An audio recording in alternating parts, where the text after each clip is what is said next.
इस कार्यक्रम के पुण्यार्चक हैं डॉक्टर पूरन चंद जैन, तारा चंद जैन, श्रीमती ममता जैन, मयंक जैन, श्रीमती सुप्रिया जैन, मास्टर प्रियंक जैन, समस्त वैद्य परिवार उज्जैन।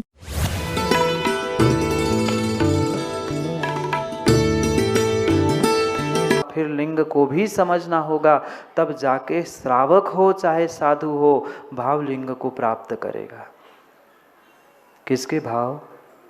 किसी दूसरे साधु, किसी दूसरे श्रावक के भावों को, उनके लिंग को, उनके पहचान को नहीं पहचानना। मेरे ही भीतर के उस एक एक भावों को, मेरे ही इस लिंग को और मेरी ही पहचान को मुझे पहचानना है कि मैंने आज तक क्या किया। जिसके साथ रहते रहते हमने आज दुख उठाया है, आज तक उसी को हमने दोष दिया कि इसके कारण ऐसा हुआ, उनके कारण ऐसा हुआ। पर ध्यान रखना, किसी निमित्तों ने तुम्हारा कोई काम नहीं बिगाड़ा, किन्हीं निमित्तों ने, किसी निमित्तों ने तुम्हारा काम नहीं बिगाड़ा। अगर काम कहीं बिगड़ा है तो तुम्हारे स्वयं के ही अविवेक से बिगड़ा है। ये तो विवेक आपका था ना अनिल जी, किसके साथ रहना, किसके साथ नहीं रहना, किसको सुनना, किसको नहीं सुनना। पर ये जैसे ही विवेक से रहित जीव होता है, वह अपनी संगति को, ऐसी संगति को प्राप्त कर बैठता है कि वही संगति उसे अनादि से दुर्गति में भ्रमित कर रही है, दुर्गति में भ्रमण कराने के लिए निमित्त बन रही। दुर्गति में नहीं गए, नरक, तिर्यंच और मनुष्य भी बने, पर मनुष्य बनने के बाद मनुष्य गति में भी दीनहीन, लूले, लंगड़े, नीच कुल में जन्म लेना, ये क्या दुर्गति से कम था? ये दुर्गति से क्या कम था? मैं कई बार पूछ चुका हूँ, नाली साफ करने वाला क्या इंसान नहीं है? दूसरे के लैट्रीन और नालियों को साफ करने वाला भी इंसान है, पर उसने अपनी उस इंसान मनुष्य पर्याय को व्यर्थ कर दिया। दूसरों की नाली साफ करते करते, घर की नाली नहीं,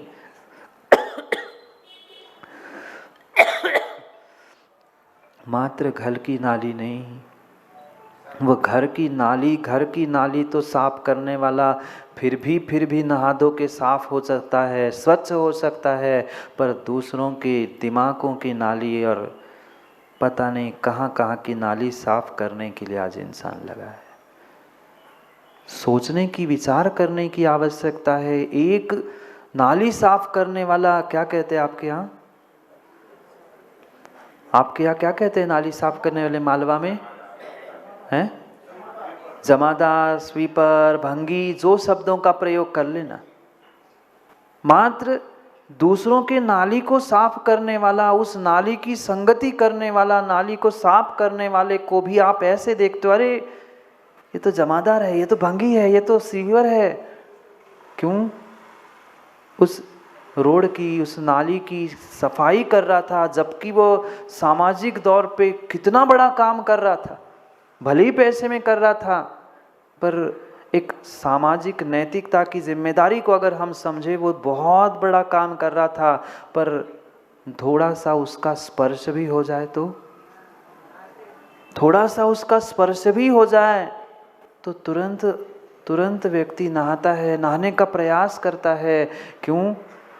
वह संगति, उस नाली की संगति, नाली में प्राप्त होने वाले मल की संगति, क्या उसने कभी हाथ से साफ किया था? नहीं।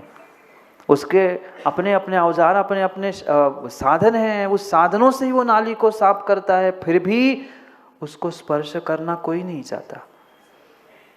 उस थोड़े से मल का ऐसा प्रभाव, उस मल की संगति का, परोक्ष संगति का ऐसा प्रभाव है कि उस व्यक्ति के पास कोई नहीं जाना चाहता, उसे कोई छूना नहीं चाहता। एक शरीर के मल का संयोग, संसर्ग होने से उस व्यक्ति को भंगी कहा जाता है। फिर दूसरे के मन की गंदगी को हमने अपने भीतर रखा है, हम कितने महाभंगी है, विचार कर लेना। मैं आपको नहीं कह रहा हूँ, बिल्कुल आपको कह ही नहीं रहा हूँ, पर ऐसा जो जो कर रहे हैं वो अपने आप से पूछ लो, क्या उस भंगी से भी महाभंगी नहीं है? शरीर के मल का संसर्ग हो गया था, उसकी संगति हो गई थी, तो उसको तो हमने धुतकार दिया, पर दूसरे के मन की गंदगी को हमने अगर स्पर्श किया है, दूसरे के मन की गंदगी को हमने स्पर्श किया है, क्या मैं उस भंगी से भी गया बीता नहीं हूँ? वो तो बेचारा अर्थ अर्जन के लिए, धन कमाने के लिए दूसरों की नाली को, दूसरे के मल को साफ कर रहा है। तुम तो मल साफ करने की जगह दूसरे के मन का मल निकाल कर अपने कहाँ रखते हो? अपने मन में ही तो रखते हो। फिर जिंदगी भर वो ऐसा वो वैसा, इसने ऐसा किया। मत करो, मत करो, मत करो। इस मनुष्य पर्याय को व्यर्थ मत करो। कई कई दुर्लभ दुर्लभ दुर्लभ घटनाक्रम में ये बहुत बड़ा घटनाक्रम है। मनुष्य, जैन कुल, सच्चे देव शास्त्र गुरु का मिलना, ये सब कुछ मिलने के बाद भी संगति को सुधारने का प्रयास करो। आज भगवान कुंद कुंद स्वामी समझा रहे हैं कि तुम्हें अगर संगति ही करनी है तो कुछ अच्छे व्यक्ति की संगति करो, जिनके मल में पहले से ही मल भरा है। ऐसे मल भरे हुए मन के पास पहुंचोगे, ऐसे व्यक्तियों के पास पहुंचोगे तो तुम्हारा मन कभी भी निर्मल होने वाला नहीं है। मन को निर्मल करने के लिए तुम्हें निर्मल व्यक्तियों के साथ रहना होगा। निर्मल, भले ही पूर्ण निर्मल व्यक्ति के पास नहीं पहुंच पा रहे हम परमात्मा जैसे, कम से कम जो निर्मल होने का पुरुषार्थ कर रहे हैं, ऐसे गुरुओं के पास पहुंचना होगा। तभी तुम्हारा कुछ कल्याण हो सकता है। अन्यथा इन लौकिक जनों के साथ, इन लौकिक लोगों के साथ, जिनको मात्र लौकिक ऐशना, धन दौलत, विषय भोग, इन मलों से जो आक्रंद है, मलों से जो युक्त है, इन सब का संयोग करोगे, इन सब की संगति करोगे तो दुर्गति के अलावा और कुछ नहीं मिल सकता, और कुछ नहीं मिल सकता। संगति तुम्हें सद्गति भी दे सकती है, संगति तुम्हें दुर्गति भी दे सकती है। निर्णय आपको करना है, मैनेज आपको करना है कि मैं जीवन को स्मार्ट कैसे करूं। स्टार्ट हमने कर दिया, गाड़ी चालू हो चुकी है, हमारे जीवन की गाड़ी स्टार्ट हो चुकी है। अब हमें मंजिल तक पहुंचना है तो हमें मैनेज करना है कि हमें किसको अपने बगल में बिठाना है। सोचते हैं ना माँ, यात्रा नहीं की कभी? बोलो ना, यात्रा की? जब यात्रा की तब यात्रा में भी व्यक्ति सोचता है। 4, 6, 10 लोग यात्रा में जाते हैं तो पहले ही मन में विचार करके रखता है कि मैं इसके बगल में नहीं बैठते। अरे यात्रा की छोड़ो, मंदिर में भी परमात्मा बाद में दिखते हैं, पहले क्यों माँ? बगल की सहेली दिखती, जो बैठी उसी के बगल में हम बैठेंगे, इधर उधर नहीं। कोई दूसरा आ गया तो पहले रुमाल डाल के रखा है, उनके लिए रखा है। जिनवाणी सुननी थी कि वहां मैत्री निभानी थी। सोचना, विचार करना। यात्रा की छोड़ दो, घर की छोड़ दो, गृहस्थी की छोड़ दो, व्यापार की छोड़ दो, हम धर्म क्षेत्र में भी किसकी संगति प्राप्त करना चाहते हैं? जिनसे हमारा स्वार्थ सध रहा है, उनको ही हम अपना मानकर अपने बगल में बिठाना चाहते हैं। बगल में बिठाना चाहते, ये ध्यान रखना। जिसके साथ रहोगे और जिसकी जैसी परिणति होगी, वैसा कहीं ना कहीं अंश आपके साथ प्राप्त उस व्यक्ति का होगा। अगर वो गुणों से युक्त है तो कुछ ना कुछ गुण आप में आएंगे, और दुर्गुणों से युक्त है तो कुछ ना कुछ दुर्गुण आप में आएंगे ही आएंगे। कभी ठंड के दिनों में बुखारिया जी हाथ तापे? कभी ठंड के दिनों में हाथ तापे? कई बार तापे होंगे। नहीं तापे हो तो करके देख लेना। 15-20 मिनट, आधा घंटा भी उस आगी के बगल में बैठकर हाथ तापोगे, भले ही तुम कितने ही ठंडे हो जाना, पर घर में आके तुम्हारे वस्त्रों में भी जिस प्रकार की अग्नि है, अगर कंडे की अग्नि है तो कंडे की खुशबू तुम्हारे वस्त्रों में आएगी। लकड़ी है तो लकड़ी की, गीली लकड़ी है तो जैसी खुशबू वहां अग्नि में आ रही थी, वैसी अग्नि की खुशबू भले ही उष्णता लंबे समय तक नहीं रहे, पर उसकी सुगंध, उसकी दुर्गंध नियम से तुम्हारे वस्त्रों पर आएगी ही आएगी। नहीं आती क्या? और कह दूं, और गहरी बात कह दूं, कभी होटल में मित्रों के साथ गए, होटल में मित्रों के साथ गए, भले ही आपने कोई धुआं नहीं फेंका, भले ही आपने कोई अपने मुख से धुआं नहीं फेंका, पर धुआं फेंकने वाले के बगल में, समझ रहे ना आप, धुआं फेंकने वाले के बगल में भी नीरज बैठे हो, तो शरीर को खुशबू तो उस सिगरेट के धुएं की आएगी। आपने तो हाथ भी नहीं लगाया था, आपने हाथ भी नहीं लगाया था, पर उसके बगल में बैठे बैठे 15-20 मिनट, आधे 1 घंटे में तुम्हारे वस्त्रों को भी और तुम्हारे शरीर को भी वही खुशबू आती है। कोई पूछ भी लगता है कि तुम भी तो नहीं होता क्या? संगति संग दोषा, संगति से दोष भी प्रकट होते हैं और संगति से गुण भी प्रकट होते हैं। कितना ही नेक, कितना ही साफ सुथरा व्यक्ति, कितना ही नेक, कितना ही साफ सुथरा व्यक्ति किसी ठेके के बाहर खड़ा भी क्यों ना हो, क्या कहोगे? क्या कहोगे? नितिन जी शरबत पीने गया था। हाँ, भले ही ये कह देना हम वहाँ मात्र कोल्ड ड्रिंक्स लेने गए थे, हम तो वो उधारी बची थी वो पैसे लेने गए थे, लोग तो यही कहेंगे ये तो एक आध पैक तो मार के आया होगा।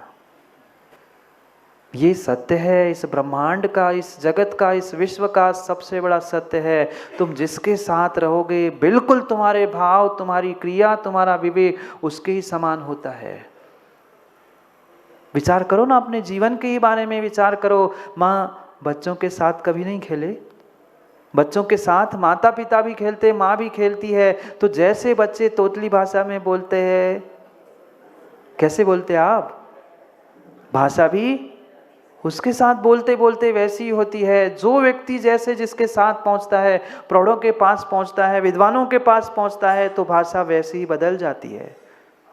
क्यों बदली? क्योंकि वह संगति का प्रभाव, संगति की, उस व्यक्ति की, उस वस्तु की प्रत्याशक्ति का ऐसा प्रभाव पड़ता है, नज़दीकता का ऐसा प्रभाव कर पड़ता है कि व्यक्ति अपने आप वैसा करने, कहने और चलने लगता है। इसे ही आगम में आचार्य भगवंतों ने हमारे लिए द्रव्य, क्षेत्र, काल और भाव की प्रत्याशक्ति, उसकी नज़दीकता के रूप में निमित्त नैमित्तिक संबंध बताए। कब भगवान ने कहा? मंदिर में बैठे हुए भगवान ने कब कहा कि मुझे आकर नमस्कार करो? पर फिर भी जैसे ही वे वीतरागी मूर्ति दिखती है, मंदिर में व्यक्ति प्रवेश करता है, कितना ही कैसा ही दुखी, परेशान कैसा ही क्यों ना हो, पर सहजता से एक बार तो हाथ क्यों जुड़े? क्यों जुड़े? कोई किसी को जबरदस्ती तो कर नहीं रहा था कि तुम्हें हाथ जोड़ना पड़ेगा, पर जैसे ही वह वीतराग मूर्ति दिखती है, वीतराग छवि दिखती है, अपने आप सहजता से वह धर्मात्मा व्यक्ति के हाथ जुड़ते ही जुड़ते हैं। ये थी नज़दीकता, ये थी नज़दीकता क्षेत्र की, द्रव्य की। ये आप अनुभव करना अपने जीवन में, ये स्वयं अनुभव करना। किसी विशिष्ट स्थान पे पहुंचते हैं, किसी विशिष्ट गुरु, किसी विशिष्ट प्रभु के पास पहुंचते हैं, तो अपने आप भीतर से संगीत बजने लगता है कि हाँ, मैंने आज किसी गुरु के दर्शन किए, आज मैं किसी क्षेत्र पर गया था। क्यों? क्योंकि उनकी वह वर्गणा, उनकी वह फ्रीक्वेंसी हमारे लिए प्रभावित करती है, हमारे लिए प्रभावित करती है। ये वर्गणा मात्र किसी एक जीव से ही नहीं, किसी एक द्रव्य से नहीं, पुद्गल द्रव्यों से भी ये विशेष वर्गणाएं निकलती है। क्यों विनोद जी? वहाँ आज आपकी भाषा में जो ऑरा कहते हैं वो चेक करते ना आप लोग, बहुत सारे लेके घूमते रहते। जो ये ऑरा, ये वर्गणाएं, ये क्या है? इन वर्गणा और इन ओराओं को ही समझाने के लिए भगवान कह रहे, तुम जिनके साथ रहोगे ना ज्ञानी, वैसे ही होते रहोगे।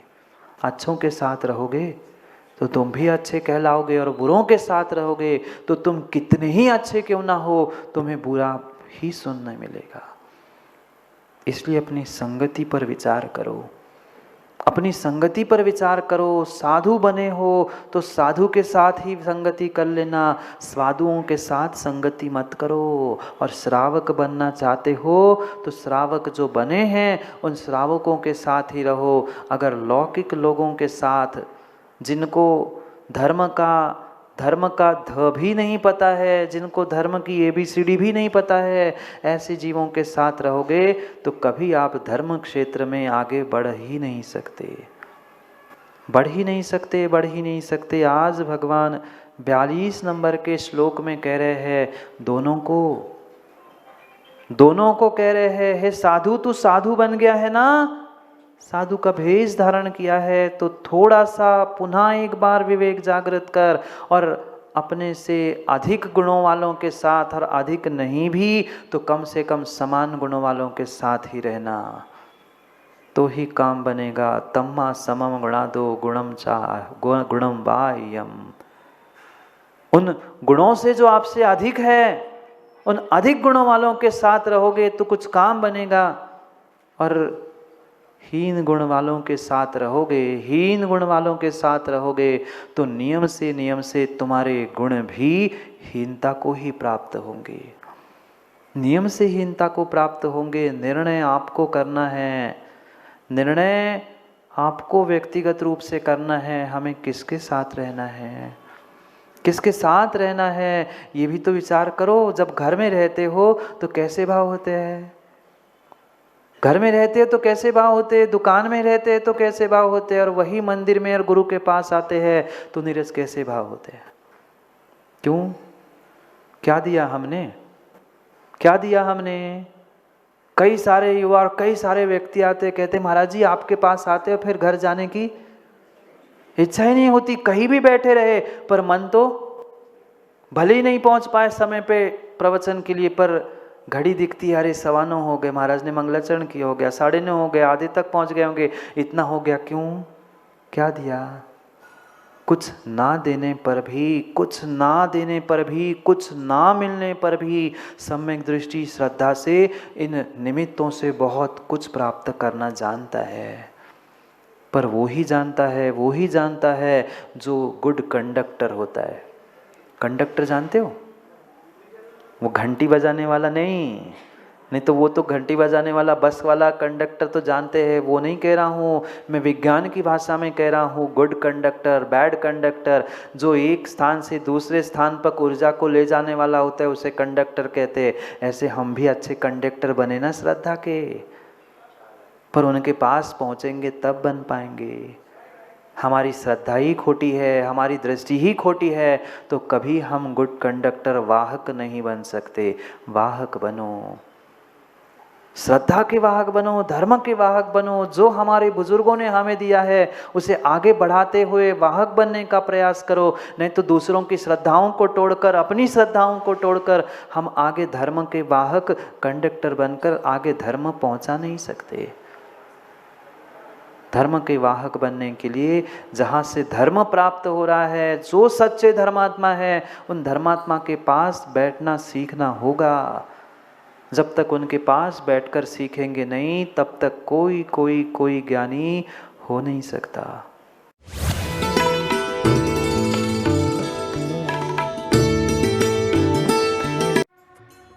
इस कार्यक्रम के पुण्यार्चक थे डॉक्टर पूरन चंद जैन, तारा चंद जैन, श्रीमती ममता जैन, मयंक जैन, श्रीमती सुप्रिया जैन, मास्टर प्रियंक जैन, समस्त वैद्य परिवार उज्जैन।